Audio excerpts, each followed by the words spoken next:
Myself Saloni. I am a second year MSc student at IIT Kharagpur. Today I am here to teach you one of the topic of JEE Mains, that is the kinetic theory of gases.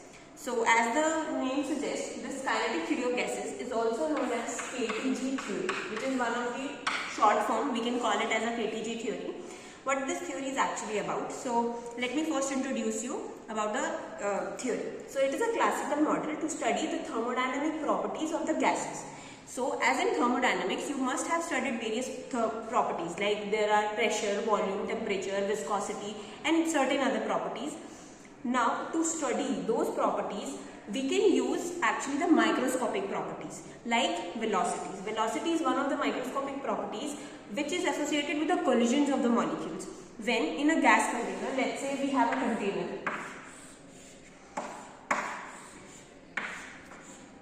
Let's say this is a container, okay, which contains various gas molecules. So these gas molecules are distributed in the complete container of, let's say this is the length L, and the total volume of the container is L3. So there are certain gas molecules inside a container. So in order to study the macroscopic properties like pressure, volume, temperature, we will use, in this theory, we will be using the velocity associated with these molecules. As they will move around, because the gas molecules are not in the state of rest, they are always in motion. So they will collide with each other, and when they collide with each other and also with the walls of the container, their velocities will get changed. So using those distribution of the molecules which are moving with different velocity, we will be deriving the various macroscopic properties. In today's lecture, I will be deriving the expression for the pressure, how the pressure is actually linked with the velocity of the molecules. But before starting the derivation for that pressure, I will be first discussing the various assumptions under which this complete theory is based upon. So this theory is actually applicable for the ideal gases. Ideal gas. So what is an ideal gas? These are the idealistic gases which actually doesn't exist in nature. In nature we have real gases, but this model, like any other theoretical model, which is being made upon for the ideal gas. And the most important equation which we'll be using in the complete theory is the ideal gas equation, which is equal to PV equals to nRT. Now what is this PV, nRT? These are the various constants like pressure. This is pressure. V stands for volume of the container in which the gas molecules are present. R is the gas constant. Its value is actually 8.314 mole per Kelvin, and T is associated with the temperature. N stands for the number of moles of the gas of which we are talking about. So we will be studying this theory for this ideal gas. And in the higher studies, you will also get to know how this theory can be used to study the real gas system, which we deal with in our real life. So firstly, I will be stating the various assumptions which are present for this theory, which are given by this theory. So the very first assumption is, let me just write each of the assumptions.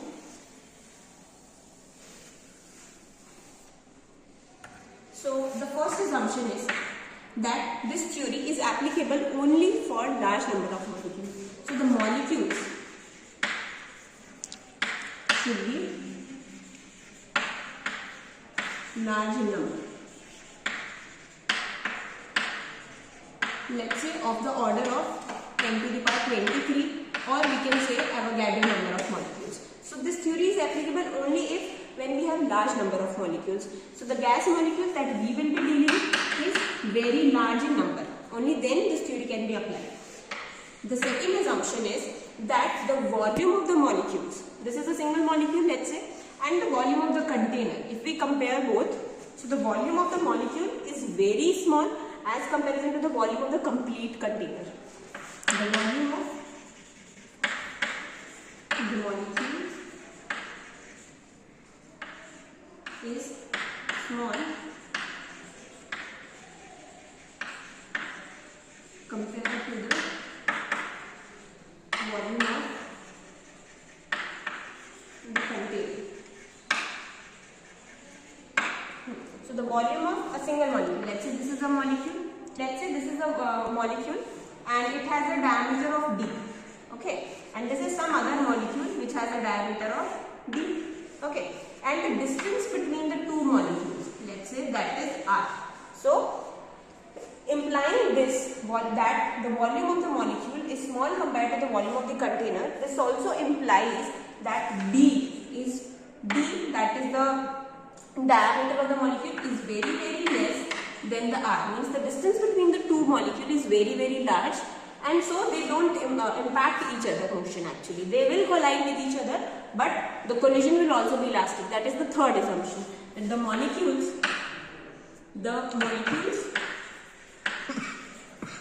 are hard spheres which collide elastically. As you must have studied, so focus on the word elastic. On here. So the third assumption is that the molecules are hard spheres which collide elastically. Now you must have studied about the elastic collision in your previous chapters. So what does the elastic collision is? So it is a type of a collision in which the kinetic energy remains constant. Means before, initial and after the collision, kinetic energy remain conserved. In any other collision, total energy is also conserved, but elastic have a special thing that the kinetic energy is also conserved. So when these molecules actually collide with each other, their collision is elastic. So next assumption is, let me write down this side, the fourth assumption. So the fourth assumption is that the molecules can move in any random direction. So they are free to move in all the directions. Molecules are free to move in all the directions. They are free to move in all the directions. So this is the next assumption, that in a container they are free to move in any of the, so they have 3 degrees of freedom. They can move in any of the random directions. So they are free to move. So the next assumption is that in the steady state, when the molecules are in steady state, the density and the distribution of the molecules with different velocity is independent of the position, momentum and time. Now what does this imply? So in steady state, the density and the distribution, like the molecules are not restricted to a single place. They are free to move in any of the direction, and which is independent of the position, velocity and time. So in steady state,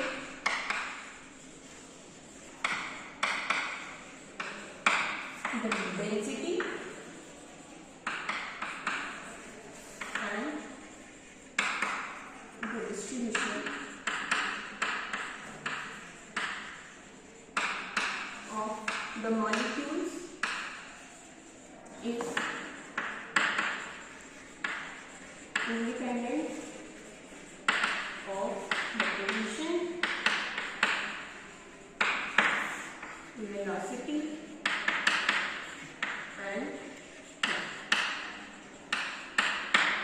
so assumption, the complete theory is being described. So based upon these assumptions, I am giving you one question. You just have to answer it, okay, verbally. So I am dictating you the question. Which of the following statement is not according to the postulates of kinetic theory of gases? I am repeating. Which of the following statement is not according to the postulates of kinetic theory of gases? So I am also dictating you the options. The very first option is that the gas molecules are of small size. Second is that the gas molecules are always in motion with all the possible velocities. Third option is there is no force between the molecules. The fourth option is none of these. So you just think upon it and answer me that which of the option is correct. You have just gone through the assumption, so just think upon it and answer it. So if you get the right answer, you will get a +4, otherwise give a -1 to yourself, because this is a JEE exam and the marking scheme is like this only. So +4 you will get for the correct answer and -1 for the wrong attempt. So you just answer this question. Now next thing that I am teaching you today, at the end of this lecture I will collect all the answer sheets, whatever answer you have given, and you just give the mark. I'll tell you the answers. Okay, so the next topic that we are studying is, I'll be deriving the pressure of the ideal gas. Now, what is the amount of pressure, that how we can calculate using the velocities, how we can calculate the amount of pressure which is being exerted by these gas molecules on the walls of the container. Okay.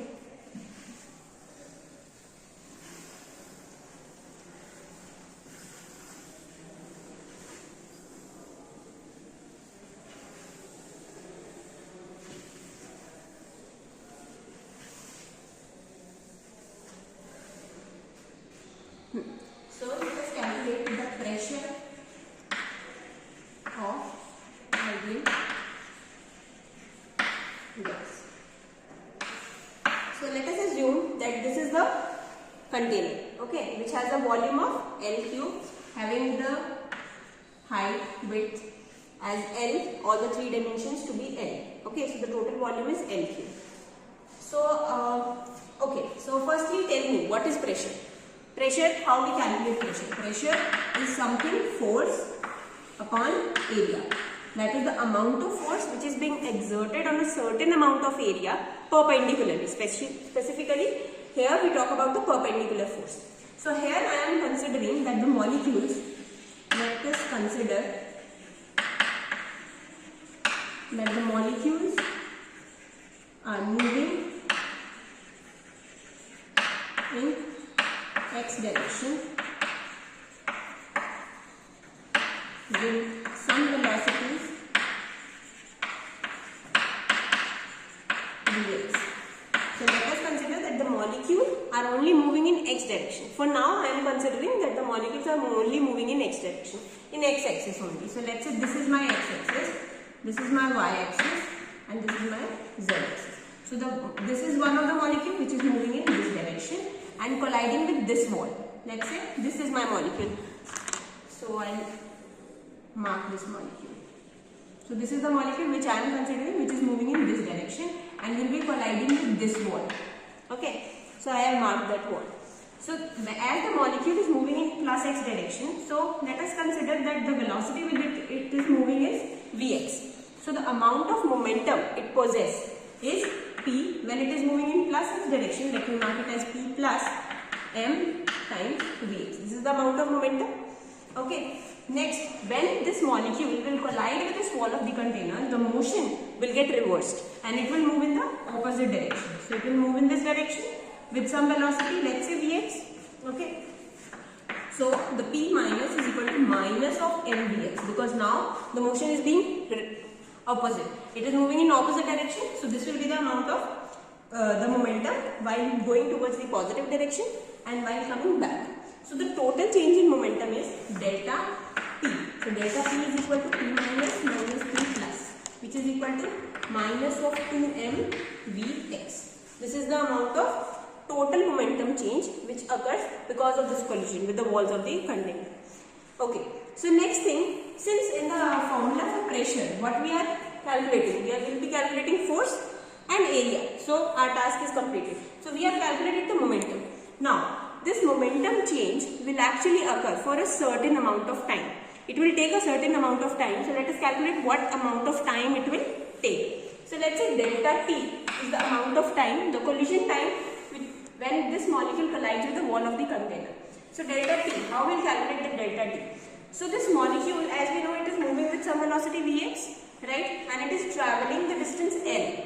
It is moving this L distance. Let's say it started from this side and it has moved the complete length of the container and then it collided with this wall. So it has completed L distance, and after collision, when its direction is reversed, again it has travelled, let's say, L distance. So the total of 2L distance it has travelled.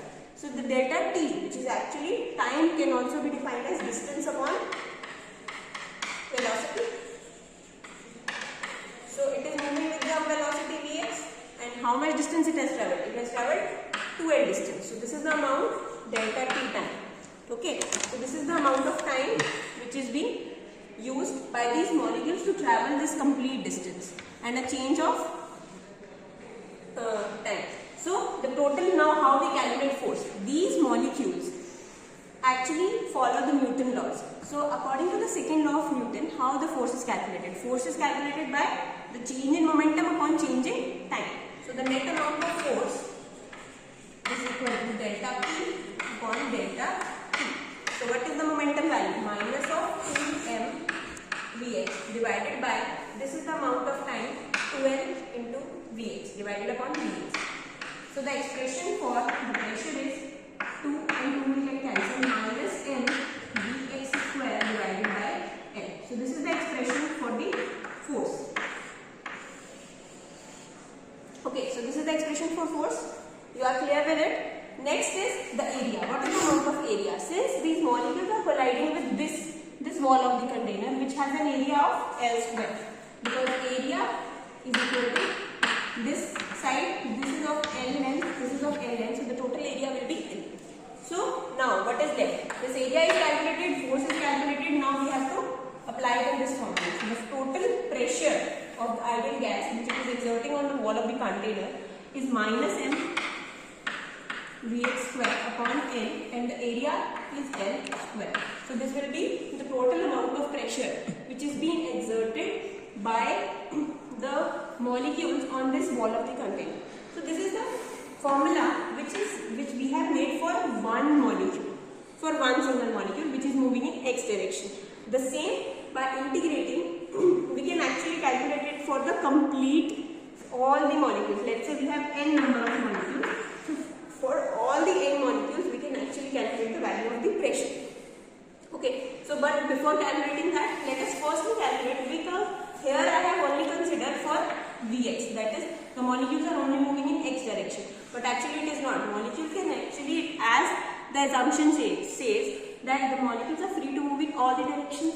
Okay, so let's say the molecule may move in Vx, Vy, Vz direction. So I need to first inculcate that thing that the velocity could be in all the directions.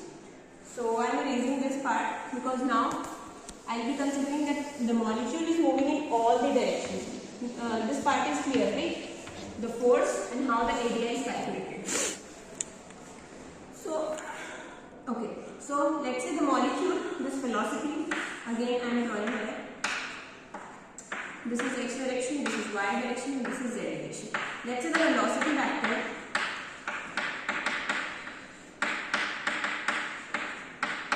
is this, and the magnitude can calculate it as Vx square plus Vy square plus Vz square. This is the amount of the magnitude of the velocity, and we are considering that all are moving with the same amount of velocity. So the net velocity V, the 1/3 of this net velocity, is actually equal to the summation of all the velocities, because we are not considering a single molecule, we are considering all the molecules.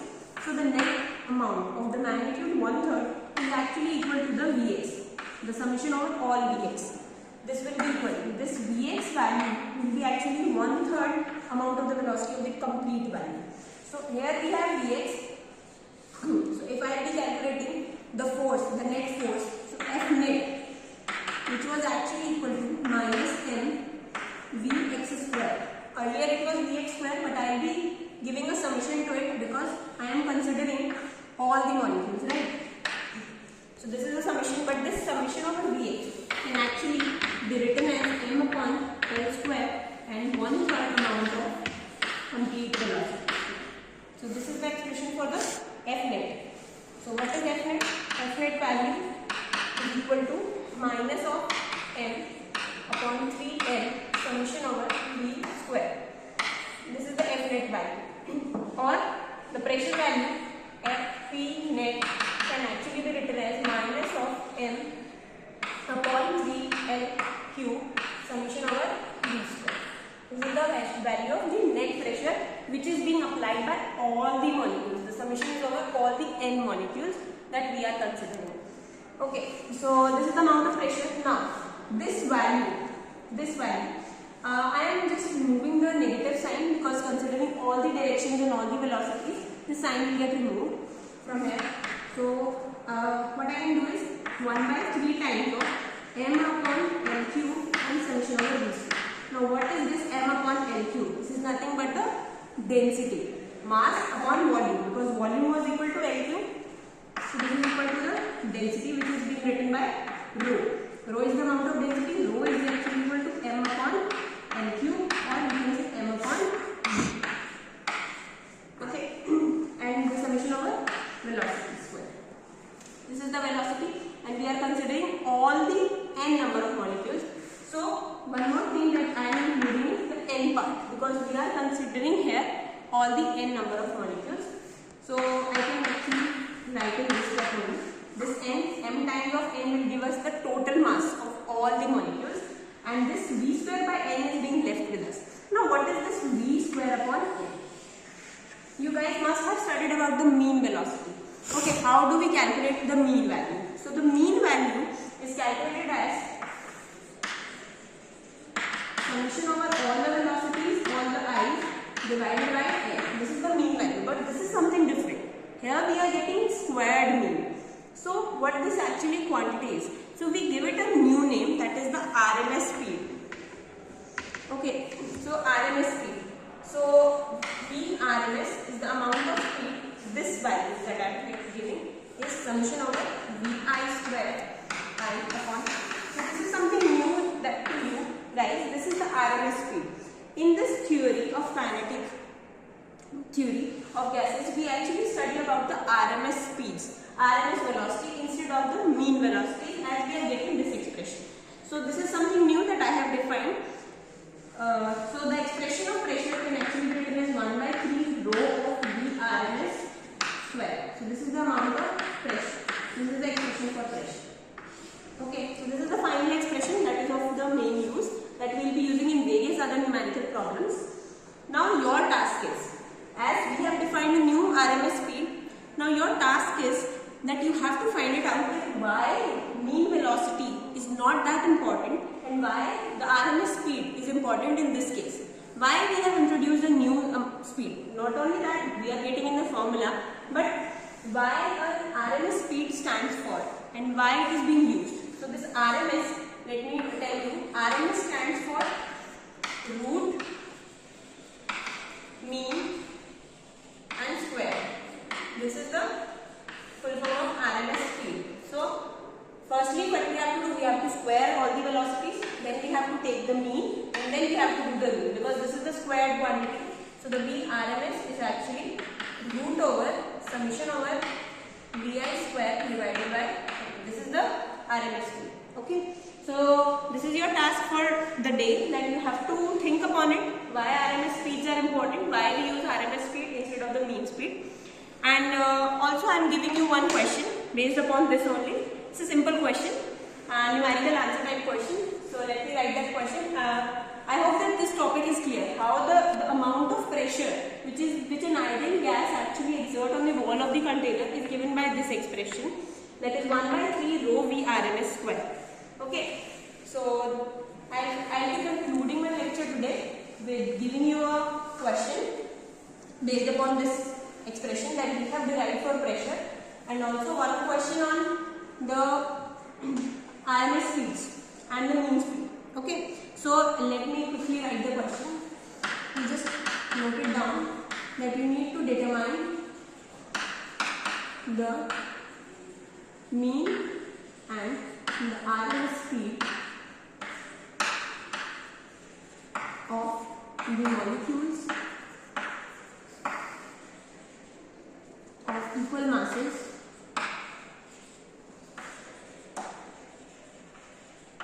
with the velocities,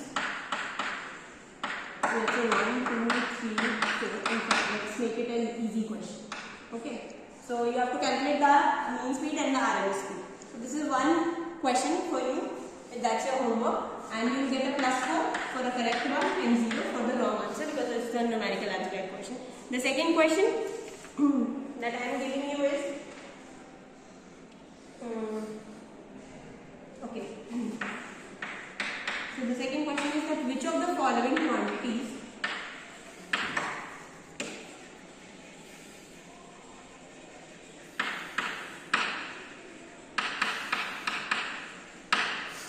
is 0 on average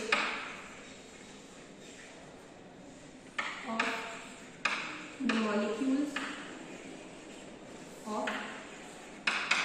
ideal gas in equilibrium. It's an easy question. You can just tell it now. The options are the kinetic energy, B, the momentum, option C is density, and option D is speed. So these are the two homework questions. You just go through them. You will get a +4 and a -1 for the wrong answer. So today I am including, and what we will be studying tomorrow is we will be studying about the different types of velocities. Apart from the mean speed and the RMS speed, we also have another quantity, that is the most probable speed. And to study these molecules in kinetic theory, there is a distribution law which was given by Maxwell's, and that I will be teaching you tomorrow about the Maxwell-Boltzmann distribution and how it is useful in calculating the number of molecules moving with certain amount of velocities. And it is a curve that tells us about the various other things. So we'll discuss that curve tomorrow, and you have to do these two questions and one more question that I have already given you before, and you just go through the derivation, how the pressure is being calculated and why the RMS speed and the mean speeds and how they two are different and why we use the RMS speed. So thank you.